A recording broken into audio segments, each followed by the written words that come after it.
Nós temos uma palavra de Deus, Tito capítulo 2. Tito capítulo 2. Tito capítulo 2. Irmãos,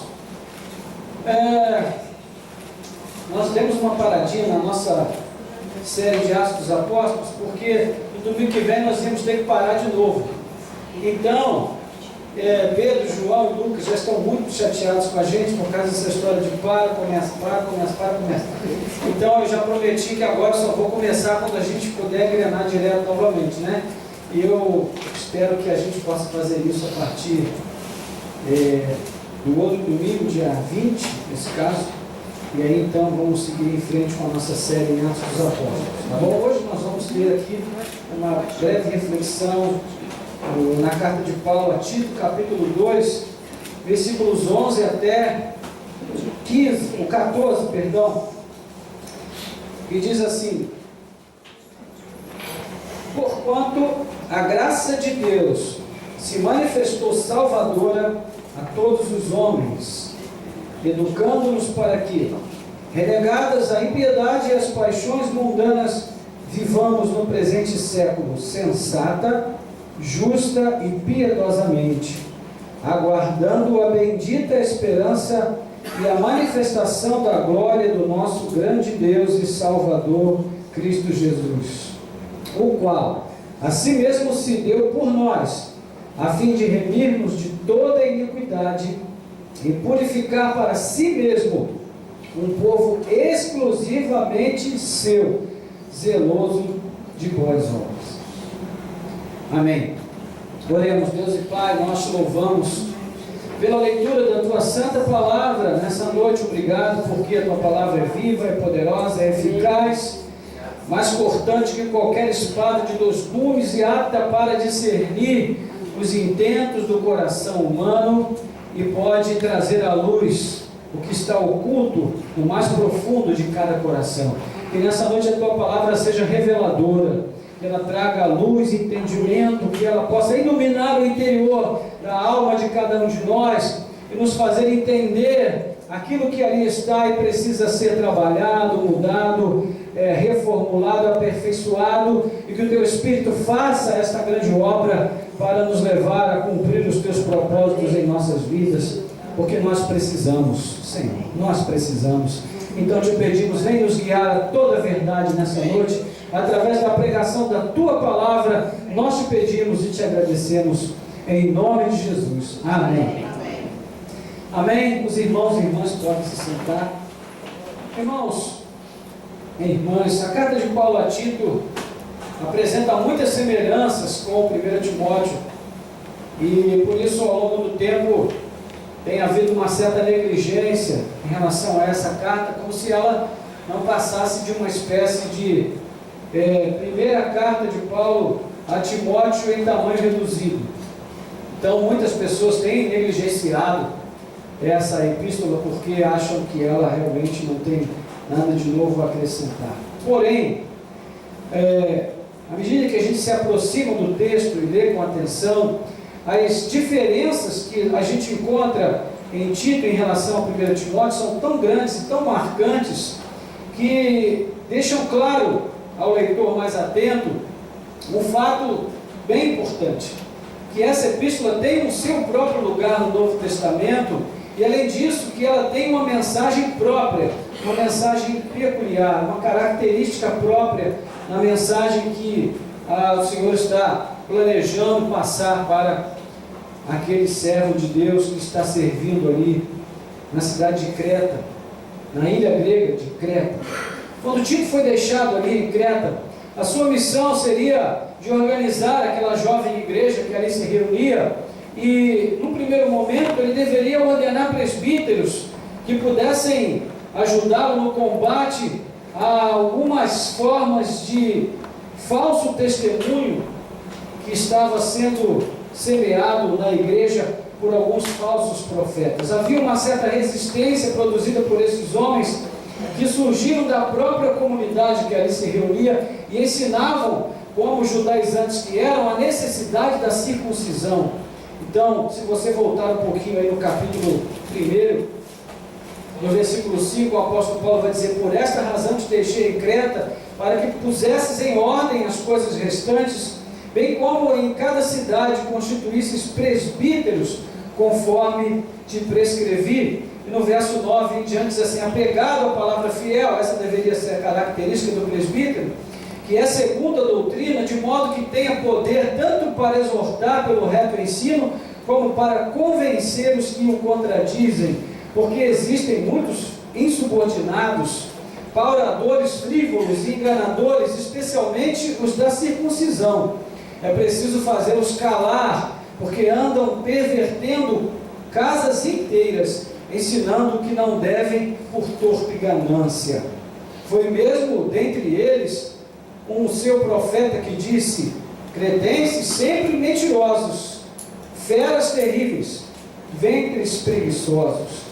Então Paulo traz essa palavra de exortação para Tito, já como uma declaração de missão para ele, ao enviá-lo, ao deixá-lo, perdão, na ilha de Creta, que foi uma região muito evangelizada por Paulo. E apesar dessa preocupação imediata em relação aos falsos ensinos, os falsos profetas, o foco mesmo da missão, e aí no segundo momento, seria ensinar aquela igreja a viver corretamente como povo de Deus, no meio de uma sociedade já muito dominada e marcada por lideranças que tinham propósitos pessoais no seu comprometimento com a igreja e não visavam fazer ali a vontade de Deus, como cita o verso 16 do capítulo 1, no tocante a Deus, eles professam conhecê-lo, entretanto o negam por suas obras. É por isso que são abomináveis, desobedientes e reprovados para toda boa obra. E é interessante essa relação que Paulo faz entre o discurso e a prática, e como a prática pode anular o discurso e anular até a validação, né, da graça que está operando na vida daquela pessoa. Porque ele diz: no tocante a Deus professam conhecê-lo, ou seja, dizem que o conhecem, entretanto o negam por suas obras. Então existe uma distância entre a prática e o discurso, entre o discurso e a prática. E Tito deveria se ocupar, né, então, com duas medidas simultâneas.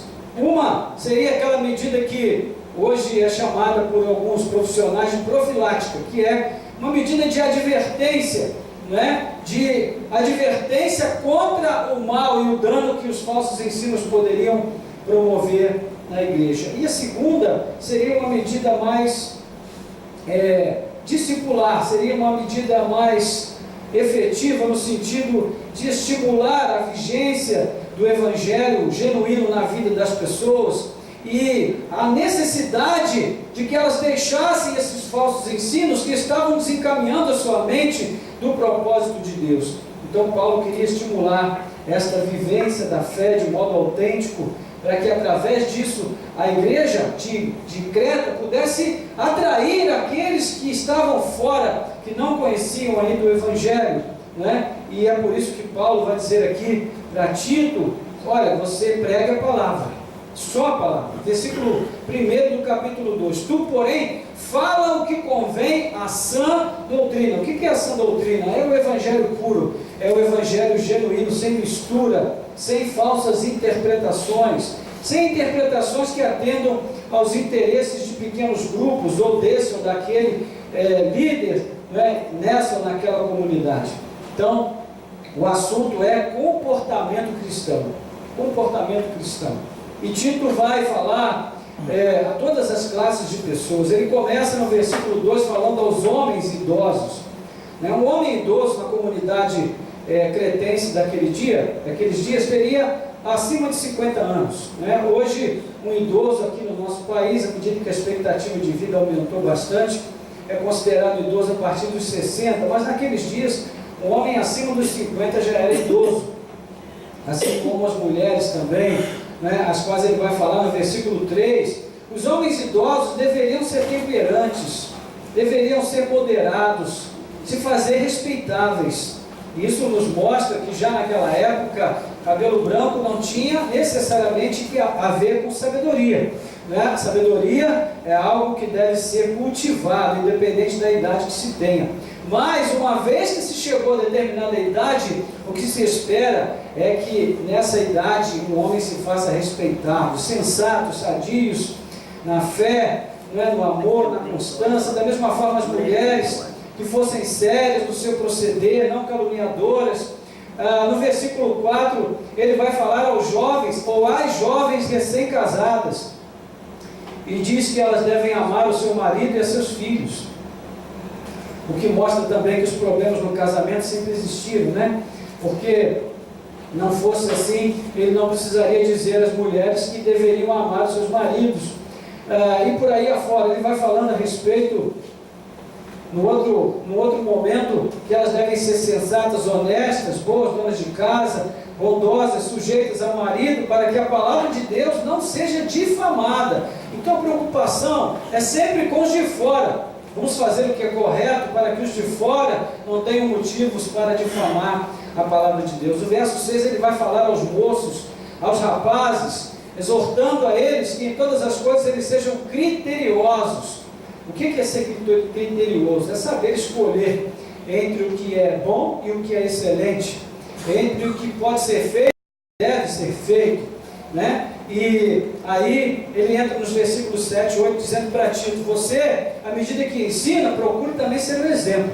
E aí começa a complicar, né, irmãos? Porque até o ponto que a gente vai ensinando, está tudo bem, mas quando passa dessa parte para ser exemplo, aí o negócio começa a complicar. Mas ele diz: no tocante a essas coisas, torna-te pessoalmente padrão de boas obras. No ensino, mostra integridade e reverência, linguagem sadia e repreensível, para que o adversário seja envergonhado, não tendo indignidade nenhuma que dizer a nosso respeito.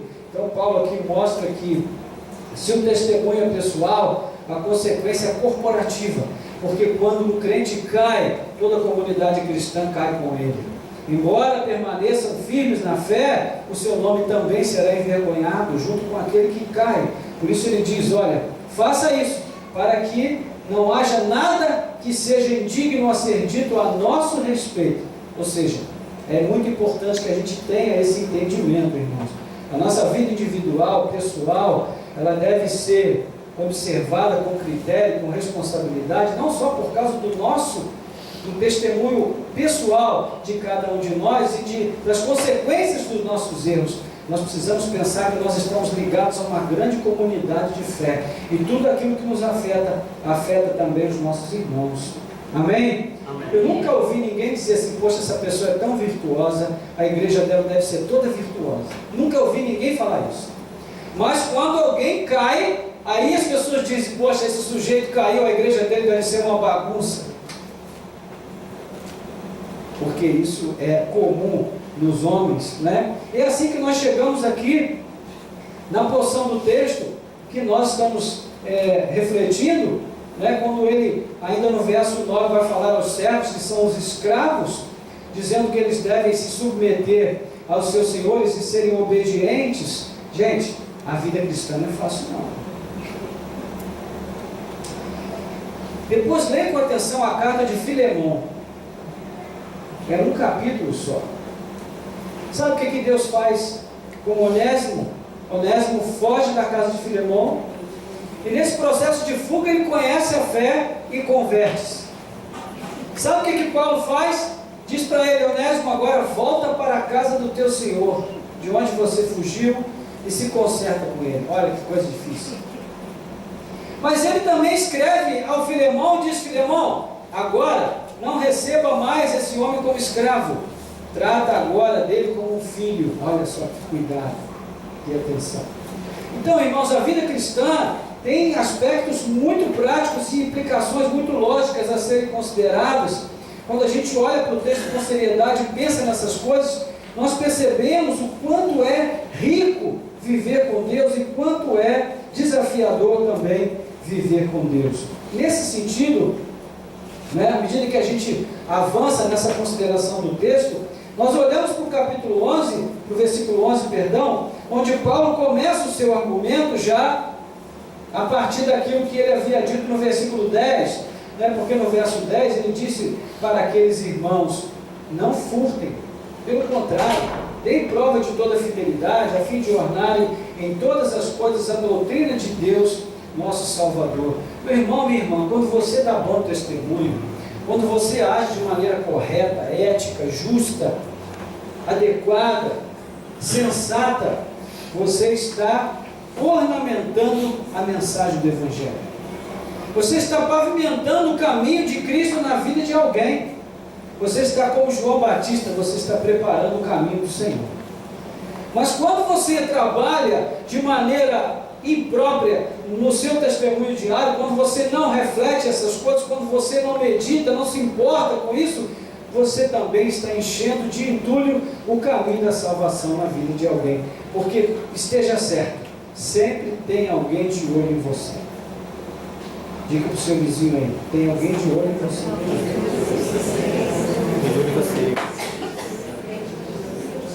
Então, por isso o verso 11 ele começa com o porquanto, ou com o pois. O pois e o porquanto em relação a quê? Em relação ao versículo 10. Né? Em relação ao versículo 10. Você deve agir assim porque a graça de Deus se manifestou salvadora a todos os homens. A graça de Deus se manifestou salvadora a todos os homens. Não é? E aqui nós temos um belo exemplo daquilo que nós vimos no domingo passado, sobre o chamado externo de Deus, sobre o Evangelho que é anunciado e manifestado a todos, não é? De forma indistinta. Então, é o que Paulo está colocando aqui. A graça de Deus se manifestou salvadora a todos os homens. E aqui, irmãos, nós vamos perceber o seguinte: o que Paulo está dizendo? Paulo está colocando aqui o motivo pelo qual nós devemos zelar pelo bom testemunho na nossa prática diária, porque a graça de Deus se manifestou. O que Paulo está dizendo? Ele está usando o mesmo princípio que foi depois considerado por ele em Colossenses capítulo 2, versículo 15, onde ele mostra que Cristo se expôs na cruz publicamente. Deus, quando fez a obra de salvação, não fez isso de maneira sorrateira, não fez isso de forma silenciosa. Ele fez isso através de um grande espetáculo de humilhação, e o seu Filho foi exposto publicamente. Todos viram a humilhação do Filho de Deus. Então a graça foi manifestada a todos os homens, mas a graça foi manifestada do ponto de vista daqueles que compreendem esse mistério de Cristo morrendo na cruz para nos dar vida. Porque para os judeus daqueles dias, aquilo não passou de um espetáculo de humilhação e horror. Então, é claro que o pano de fundo aqui é a cruz, mas o mesmo texto de Colossenses que nós citamos, há uma declaração de vitória pela obra de Cristo, porque ali o apóstolo Paulo afirma que Cristo expôs as potestades e os principados e os poderes publicamente na cruz. Ou seja, a vergonha de Cristo, do ponto de vista espiritual, envergonhou todos os poderes espirituais do mal, do pecado, da iniquidade.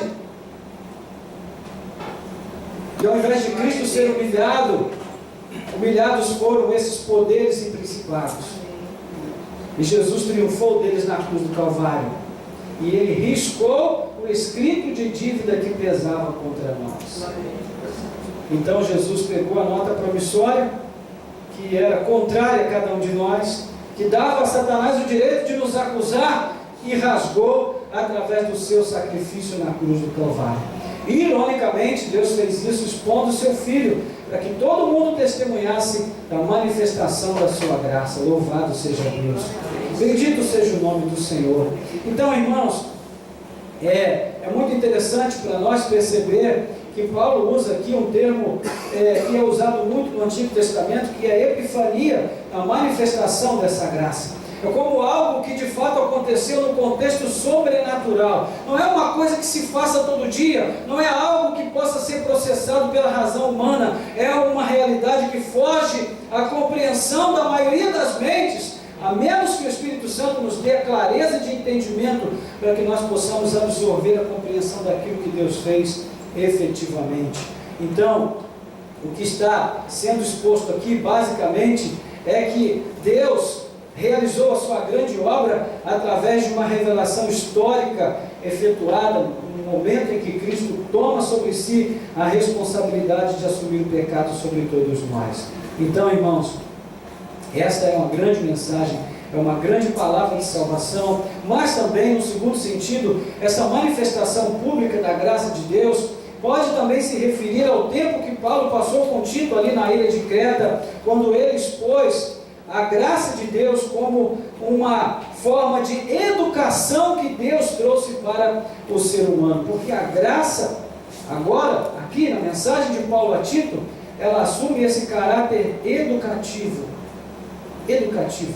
A graça não é só graça para salvar, a graça também é graça para educar, para ensinar. E aí vem o versículo 12, que vai dizer exatamente o que? Educando-nos para que, renegadas as impiedades, paixões mundanas, vivamos no presente século de forma sensata, justa e piedosa.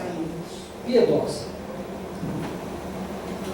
O que nós temos aqui? Nós temos a coerência teológica que sempre caracteriza os escritos de Paulo, onde ele vai mostrar que na revelação histórica da graça de Deus, Deus não trouxe para nós apenas uma proposta de salvação, Deus trouxe para nós a orientação de uma vida nova. De uma vida totalmente nova. E para que essa vida nova seja efetivada e aconteça, se cumpra realmente, nós precisamos observar duas coisas em relação ao nosso testemunho diário. O primeiro é o que temos que deixar. O segundo é o que temos que adquirir. Há muito que deixar e há muito que adquirir. E aqui ele vai falar a respeito das práticas da vida humana natural. E nesse primeiro sentido há um aspecto negativo na mensagem, porque ele diz que nós devemos abandonar essas coisas. Abandonar a impiedade. A impiedade que é literalmente viver como um ímpio, praticar as coisas próprias de uma vida afastada de Deus, apartada de Deus, não é? De uma vida que negligencia aquilo que Deus tem como verdade, como vontade, como propósito para o ser humano. Ele também diz que nós devemos deixar as paixões mundanas. E embora seja fácil para nós pronunciar essa expressão, paixões humanas, essa é a parte mais difícil para nós abandonarmos. Porque a paixão humana fala de coisas que nós apreciamos demais. Não é? Paixões mundanas, gente, não fala só de coisas efetivamente perniciosas, como prostituição, crime, roubo, corrupção. Paixões mundanas também fala de comer demais. Paixões mundanas também fala de embriagar-se. Paixões mundanas também fala de falar mal do outro, que é uma coisa que dificilmente a gente consegue se controlar o tempo todo em relação a isso. Mal percebe que nós já estamos falando mal de alguém. Às vezes a gente até coloca uma embalagem bonitinha, a gente coloca um lacinho de fita e a gente, não que eu queira difamar, absolutamente não é a minha intenção. Você sabe que eu não falo mal de ninguém, mas tudo estava indo bem até o mas. Então, irmãos, paixões mundanas, né? Paulo está dizendo a Tito, olha, fala para essa gente, para esse povo de Creta, que eles precisam avançar na sua caminhada. Gente, Tito está sendo orientado aqui a falar para novos convertidos, para pessoas que estão há pouco tempo na fé, mas ele pode também estar falando para pessoas que já estão há muito tempo na fé, mas não compreendem de maneira apropriada aquilo que significa viver com Deus. E aí ele vai entrar no aspecto positivo da mensagem. Se nós devemos deixar essas coisas, entre outras, nós também devemos nos apropriar de outras coisas que nos faltam. Vivamos no presente século de maneira sensata, justa e piedosa. Sensatez. Sensatez, o que é sensatez? Sensatez é agir a partir da compreensão correta da realidade. Sensatez na nossa vida diária poderia nos livrar de muitos infortúnios.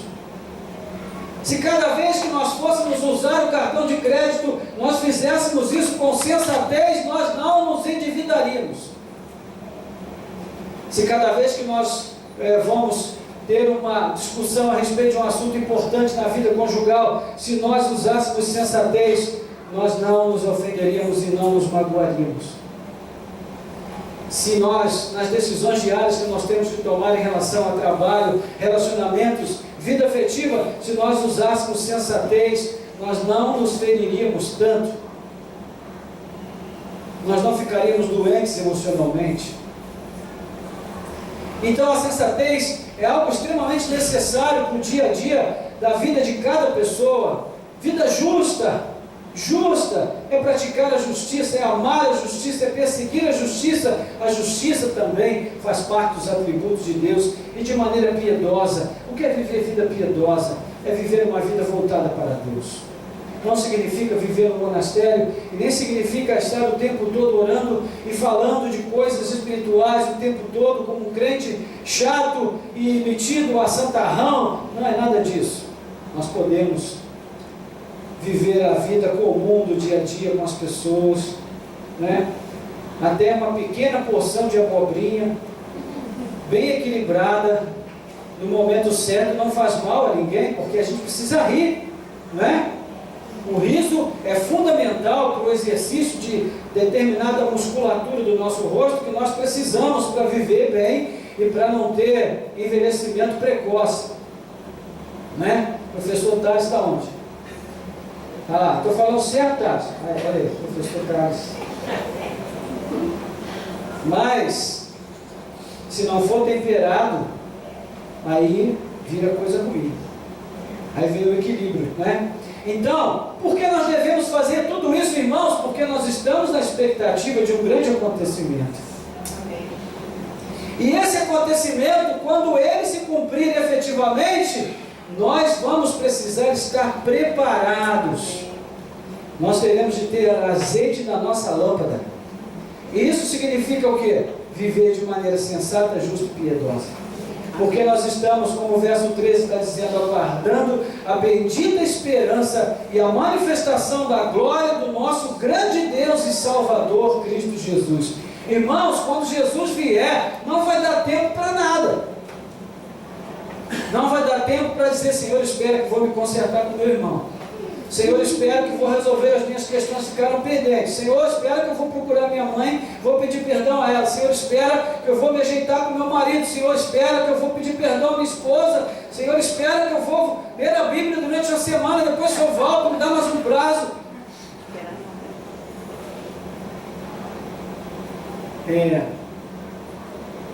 Não vai dar tempo para nada. Por isso Paulo está dizendo, nós temos que nos precaver, nós temos que nos prevenir, porque nós estamos aguardando um grande acontecimento, e ele acontecerá quando menos se esperar. Nós estamos vivendo um tempo agora meio apocalíptico, né? Está todo mundo falando de desgraça, toda hora chega uma mensagem no WhatsApp de um profeta da hora que está anunciando destruição e não sei o que, inundação e tal. E eu tenho falado para os crentes aqui, se você tem medo é porque você está vacilando na fé. Porque se você está firme com Deus, você pode dizer, Maranata, vem Jesus. Se inundar amanhã e eu morrer amanhã, louvado seja Deus, porque eu vou embora desse mundo, não vou sentir falta nenhuma. Mas, queridos, se o nosso coração está aflito, de duas uma, é porque a gente está amando demais esse mundo, ou é porque o nosso tanque está vazio. E a gente fica pensando, será que na hora que Jesus vier eu vou ter empuxo para subir? Se o tanque estiver vazio, não tem jeito. Como é que vai ter explosão? Então, irmãos, são questões que estão sendo colocadas aqui aos irmãos de Creta, da ilha de Creta, uma pequena ilha, mas ali havia crentes em Jesus, e eles precisavam estar preparados para quando o Senhor viesse. Então Paulo está dizendo, há um grande acontecimento que nos espera, e nós devemos estar preparados para esse momento. Amém, irmãos? Amém. Então, Paulo está falando aqui de um evento tão extraordinário e tão maravilhoso, que ele usa vários adjetivos diferentes para se referir ao Senhor Jesus Cristo, né? Ele diz, nosso grande Deus e Salvador, Cristo Jesus. Bendito seja o nome do Senhor.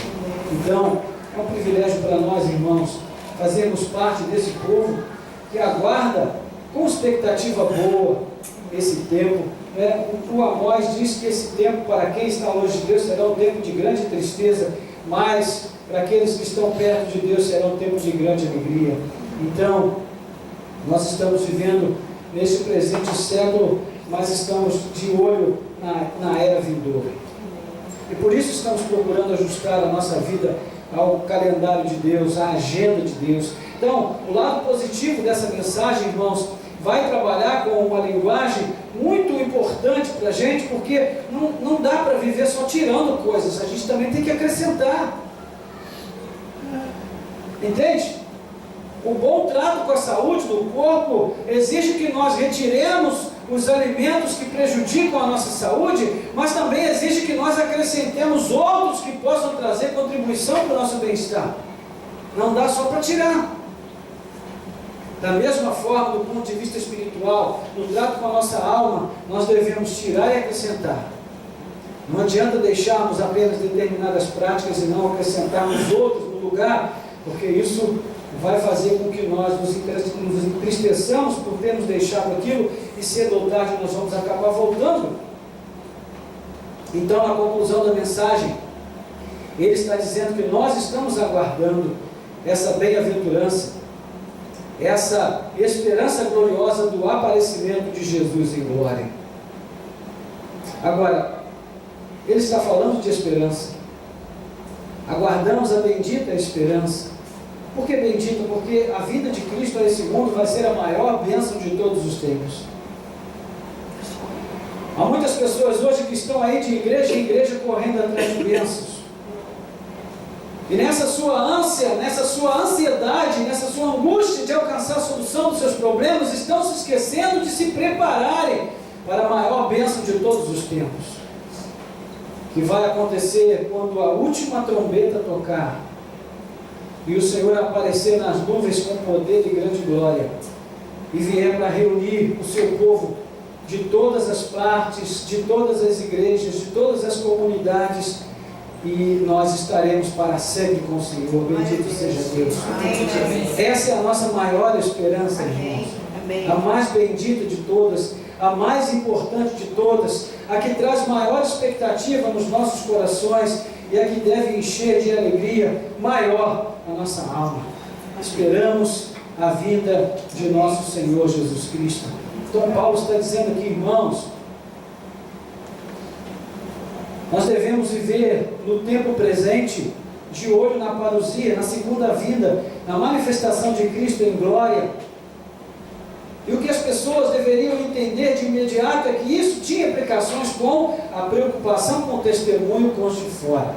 Nós devemos nos preocupar com aquilo que as pessoas lá fora estão pensando a nosso respeito, sim. E ele conclui com o versículo 14, dizendo o seguinte, o qual fala de Cristo Jesus, de quem ele falou no versículo 13, assim mesmo se deu por nós, a fim de remir-nos de toda a iniquidade e purificar para si um povo exclusivamente seu, zeloso de boas obras. Irmãos, todo mundo no mundo quer exclusividade, todo mundo que a gente conhece quer exclusividade, você percebeu? Eu sempre gostei de jogar futebol.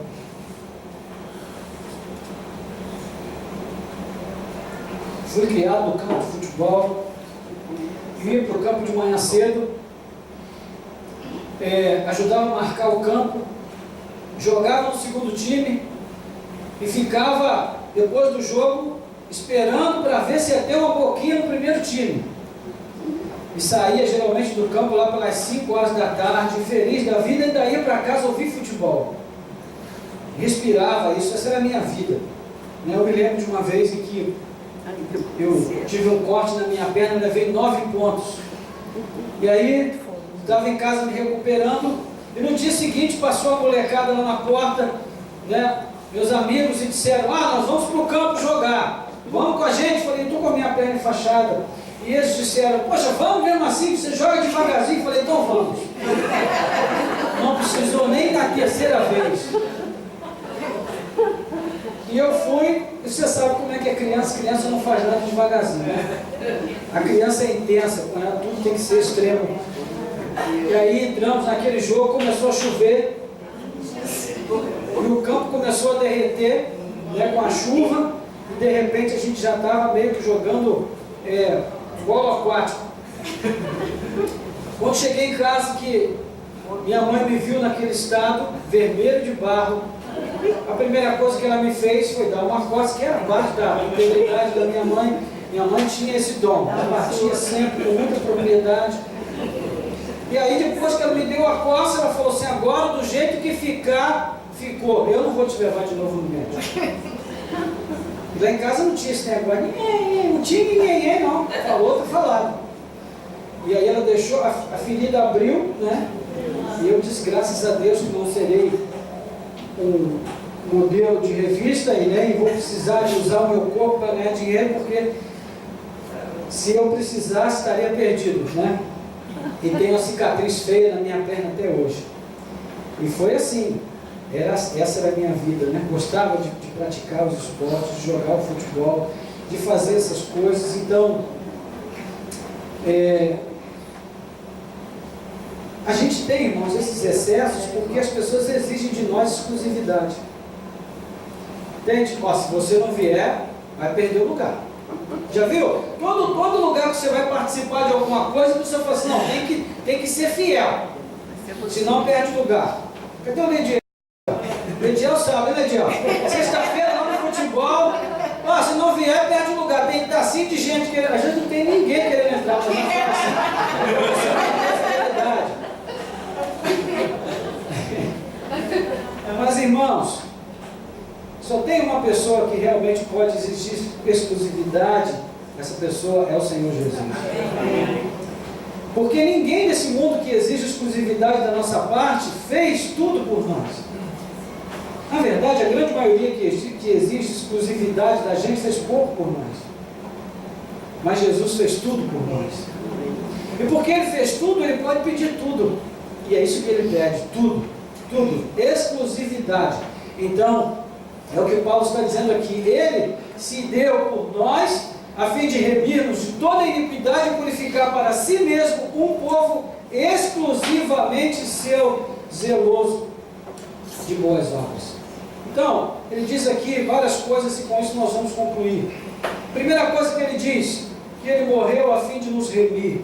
Remissão é um sinônimo de resgate. Resgate. Nós estávamos comprometidos, a nossa alma estava vendida ao pecado. Nós estávamos penhorados ao pecado e por isso nós podíamos ser acusados por Satanás. Mas Jesus pagou o preço do nosso resgate e Ele nos redimiu, Ele nos resgatou, porque Ele nos comprou para si mesmo. Então nós agora somos do Senhor, nós pertencemos a Ele. Se antes nós pertencíamos às trevas e éramos escravos da iniquidade, agora nós somos um povo livre, mas nós temos um compromisso de pertencimento ao Senhor Jesus Cristo, porque Ele é o Senhor das nossas vidas. Não devemos mais nada à impiedade das paixões mundanas, nós agora devemos fidelidade e exclusividade a Cristo. Segundo, diz que Ele fez isso para purificar para si um povo todo seu. E grande parte desse texto, irmãos, é devedora muito do Antigo Testamento. Ezequiel 37, 23, nós vamos encontrar citações a isso.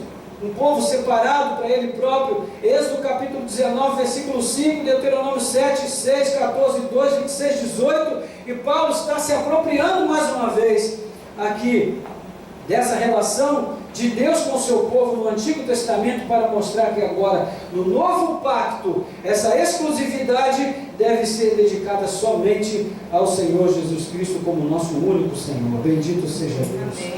Então, irmãos, por isso ele fecha com as boas obras, porque foi o assunto com o qual ele começou, para mostrar o seguinte, gente, por isso as boas obras são importantes. Porque a motivação de viver uma vida reta é o que nos mantém firmes, esperançosos e vivos nessa expectativa gloriosa da vinda de nosso Senhor Jesus Cristo em glória, para nos levar definitivamente para a sua presença. Bendito seja Deus. Então, irmãos, nesse sentido aqui, a graça nos educa, a graça, ela nos instrui, a graça nos leva de volta para o caminho, a graça insiste em nos conduzir ao propósito maior que Deus tem para as nossas vidas. E se nós não pensarmos, se nós não pesarmos isso no nosso dia a dia, nós acabamos perdendo de vista o que Deus tem feito por nós e o que Ele ainda fará, à medida que nós perseverarmos até o fim. Amém? Amém. Louvado seja Deus. Então, irmãos, eu nessa noite quero falar a você, pai, que quer ser uma bênção no seu lar, que quer ser uma bênção na sua casa. Eu quero dizer para você que a sua missão é uma missão nobre, mas é uma missão difícil. Porque você precisa abrir mão de coisas que você gosta, você vai precisar ter coragem de se abster de práticas, de situações que você gosta de se envolver, para dedicar mais tempo à sua família. Tome cuidado para não perder os seus filhos. Gente,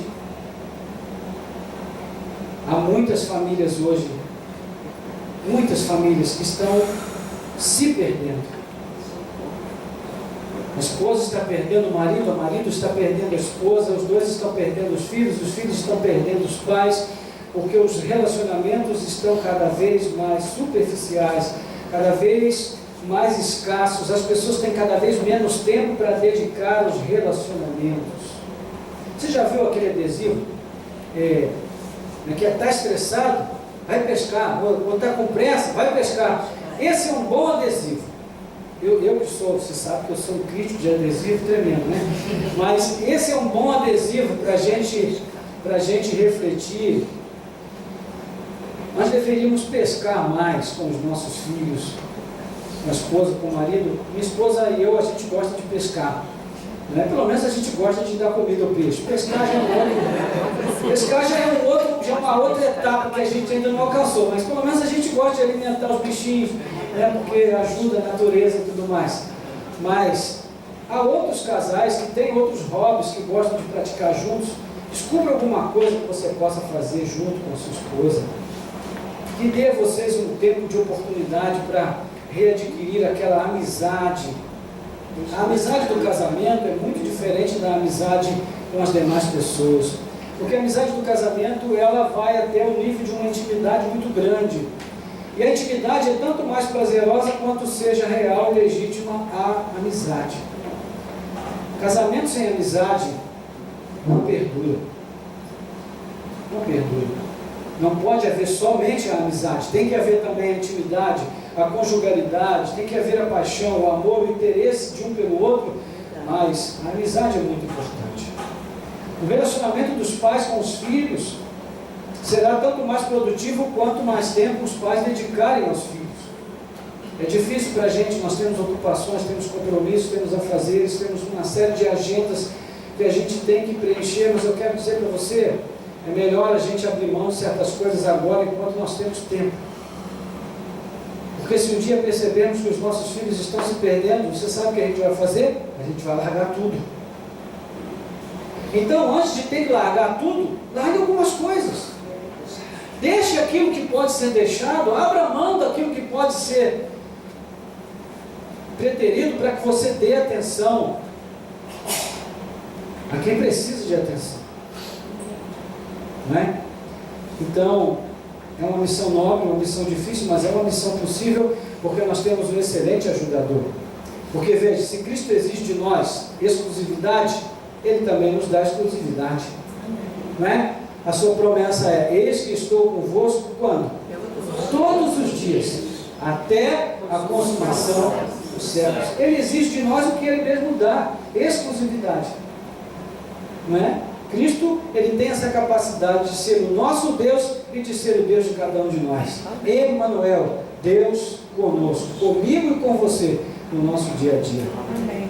Então, o Espírito Santo nos encoraja, nos capacita, nos dá força para que a gente possa avançar em relação a essa questão. Não é você que é jovem, que frequenta uma universidade, uma escola, um curso, você que já trabalha, que tem os seus relacionamentos profissionais, o seu desafio de ser sal e luz no seu trabalho é grande.